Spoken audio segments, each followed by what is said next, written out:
Et oui, elle est avec nous aujourd'hui, Madame Micheline Tanoé-Do. On vous parlera de zen attitude, de tranquillité, de sang-froid avec cette dame dont vous connaissez le visage maintenant, aussi depuis cette saison 5 de Matémon. Bonjour, Madame Micheline Tanoé-Do. Bonjour, Joël. Bonjour, Bonjour Madame.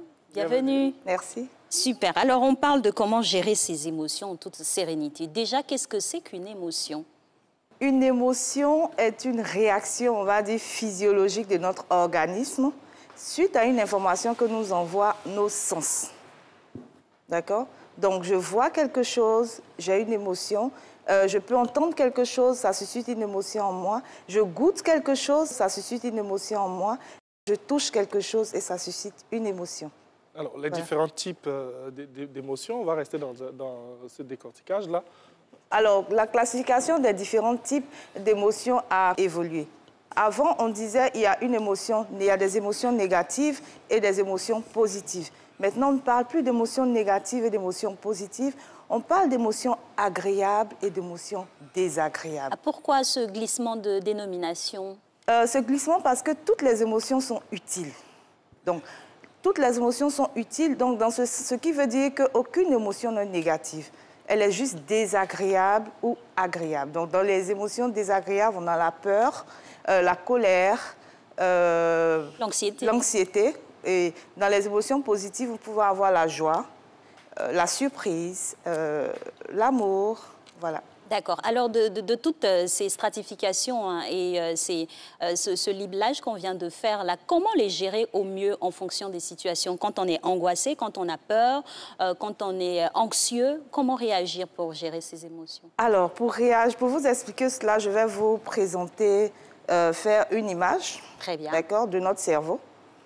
Donc, le cerveau est une entité qui a deux parties, on va dire. Donc, en bas, on a le cerveau émotionnel, la partie émotionnelle, et tout en haut, nous avons la partie rationnelle. Donc, on va dire qu'on a deux cerveaux.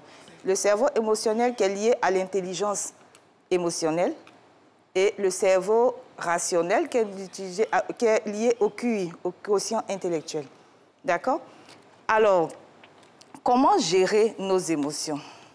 Déjà, on va dire pourquoi gérer nos émotions avant d'arriver à comment gérer nos émotions pour que les personnes comprennent. Pour qu'une personne soit, on va dire, efficace et efficiente dans ses réactions, dans ses choix, il est important que ces deux entités agissent de façon égale, on va dire. Donc, la personne a besoin de son intelligence émotionnelle et aussi de son intelligence rationnelle. Lorsqu'il y a un trop plein d'émotions, c'est-à-dire que la personne n'arrive pas à gérer ses émotions, ce qui se passe, c'est quoi? La partie émotionnelle prend le dessus et vient inhiber l'action de la partie rationnelle. Donc, en ce moment-là, la personne devient irrationnelle. Voilà, donc ça veut dire que de façon très crue, la personne devient idiote. Parce qu'on ne réfléchit plus. On est connecté à l'instinct animal de l'homme. Donc, on devient un animal. L'instinct primitif... Tout à fait. Très bien. Voilà.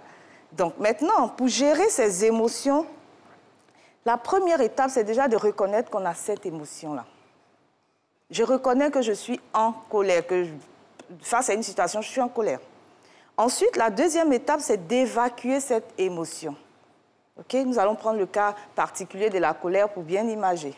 D'accord. Alors, je suis en colère face à une situation. J'accepte déjà que je suis en colère parce que lorsqu'on on ne peut pas gérer quelque chose qu'on n'accepte pas. Donc, la première étape, c'est d'accepter. Et lorsqu'on accepte, c'est de se calmer. Comment on arrive à se calmer, garder son calme face à des fois des abjections vraiment béantes? Des abjections béantes, ok, c'est tellement bien dit. Oui. Écoutez, Alix, ce qu'il faut faire, c'est déjà, comme j'ai dit, prendre conscience. Maintenant, pour se calmer, on peut sortir de la situation. Très bien. Voilà. Je peux sortir marcher ou sortir appeler quelqu'un pour évacuer. C'est important de faire sortir parce que lorsqu'on camoufle, on cache, après, ça explose. Et déjà, il faut bien prendre conscience du fait qu'on est... en colère. On est en colère, parce que souvent, on ne s'en rend pas compte et puis on agit comme ça. Voilà, donc la gestion des émotions, en fait, c'est un entraînement qui commence dès l'enfance.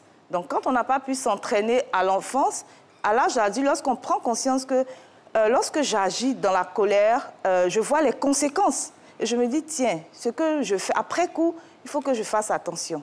Donc la prochaine fois, quand je suis en colère, je mets la conscience là-dessus, c'est-à-dire j'accepte, je vois que je suis en colère, je remarque les signes, je vois que je suis en colère, ensuite je décide, c'est une volonté en fait, de me calmer parce que les conséquences ne sont pas bonnes.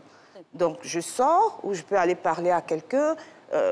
En tout cas, il faut sortir du milieu qui crée voilà. la Ou bien je vais cogner dans un oreiller, tout ça c'est possible, il faut évacuer. Mais en fait, on a le droit d'être en colère, mais pas longtemps. Et on n'a pas aussi le droit de faire subir cette colère à autrui. Alors, Madame Tano, c'est vrai ce que vous dites, c'est tellement important aussi.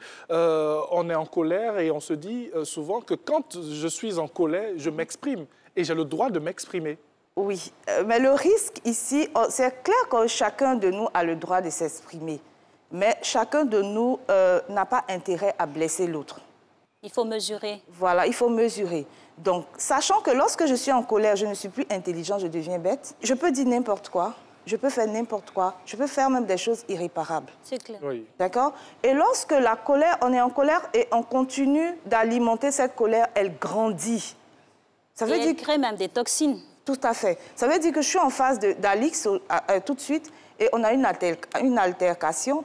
J'ai la colère qui monte.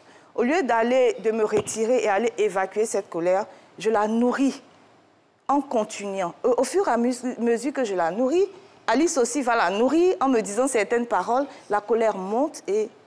Comme on dit, ça part en vrille. Voilà, on peut avoir des conséquences graves. On peut le dire, hein, on peut aller jusqu'à tuer. Tout à fait, tout à fait. Donc il faut vraiment prendre en compte l'apprentissage ou même l'exercice de gérer sa colère avec les astuces que vous venez de nous donner. Des fois, se départir du lieu qui crée la colère, expier, mais d'une autre manière, mais pas vraiment exploser. C'est ça. Je voudrais signaler, je n'ai pas fini le cheminement. Allons-y. Voilà, lorsqu'on sait... Parce que c'est important. Oui. Expier et tout ça, là, c'est la surface, en fait. Donc, on s'est calmé, parce que si on s'est calmé et qu'on ne traite pas la source de cette colère, ça peut revenir. Ça va devenir redondant. Donc, ce qui se passe, c'est que lorsqu'on s'est calmé et qu'on a retrouvé sa raison, il faut réanalyser la situation. Et comment on marque la démarche de l'analyse de la situation? Je prends l'exemple que j'ai eu tout à l'heure. Pourquoi est-ce que Alix m'a dit cette parole? Est-ce que ce n'est pas parce qu'elle s'est mal réveillée? Habituellement, elle ne me parle pas comme ça. Donc, avoir un autre regard sur la situation pour comprendre pourquoi est-ce que la personne a agi et rentrer dans une certaine compassion. Et quand c'est comme ça, on change de regard et il n'y a plus de colère. Voilà. Et ce que vous venez de dire, c'est très important, avoir de la compassion même pour les éléments déclencheurs de sa colère. Ça permet de se libérer? Tout à fait. En réalité, les personnes qui rentrent, qui sont le plus souvent en colère, c'est des personnes qui ont la plupart du temps des principes assez rigides. Donc, moi, on ne me fait pas ça, moi, on ne fait pas ça, je ne supporte pas, j'accepte pas. Ces personnes oublient que tout le monde ne fonctionne pas comme elles. Chacun a sa façon de voir les choses, chaque personne a ses réalités, chaque personne a ses défis. Donc, aussi comprendre que quand quelqu'un agit mal, c'est parce que quelque part, il est inconfortable. Soit il se sent mal, soit il est blessé, soit il ne va pas bien. D'accord? Donc, quand on rentre dans cette dimension de compréhension, on tombe difficilement dans la colère. Il peut y avoir aussi l'impact de notre environnement immédiat, par exemple au travail ou même à la maison. Ça peut ne pas être de très belle manière en ce moment, confortable avec monsieur à la maison ou avec madame. Ça peut aussi impacter sur notre comportement. Effectivement, mais tout ceci rentre un peu dans, on va dire, l'analyse de la situation. D'accord? Ce n'est pas parce que j'ai des défis à la maison que je dois les faire subir à tout le monde. C'est clair. Mes défis sont mes défis.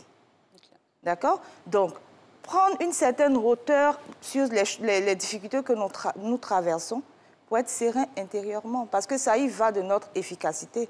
C'est clair. Les éléments déclencheurs sont de diverses sources et sont multiples et multiformes.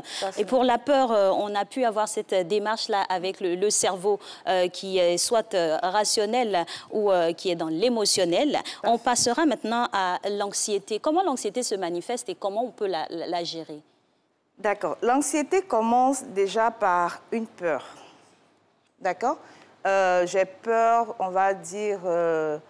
je sais pas, j'ai peur d'un test qu'on devrait passer, voilà, d'une piqûre. Voilà, j'ai peur de la piqûre. Et je nourris cette peur au lieu de l'évacuer. Donc, plus cette peur grandit, elle s'installe, plus elle perdure, elle se transforme en anxiété. Voilà, en fait, l'anxiété, c'est une peur qui a duré et qu'on a nourrie. Et elle devient de l'anxiété. Tout le monde a le droit d'avoir peur. Nous sommes des humains. Mais quand on n'arrive pas à canaliser cette peur, elle devient de l'anxiété. Et ça nous pourrit la vie. Merci beaucoup, Madame Micheline Tanoé-Do. En définitive, il faut savoir que nos émotions sont plus nos alliés que nos ennemis. Il faut juste savoir les gérer. Merci infiniment.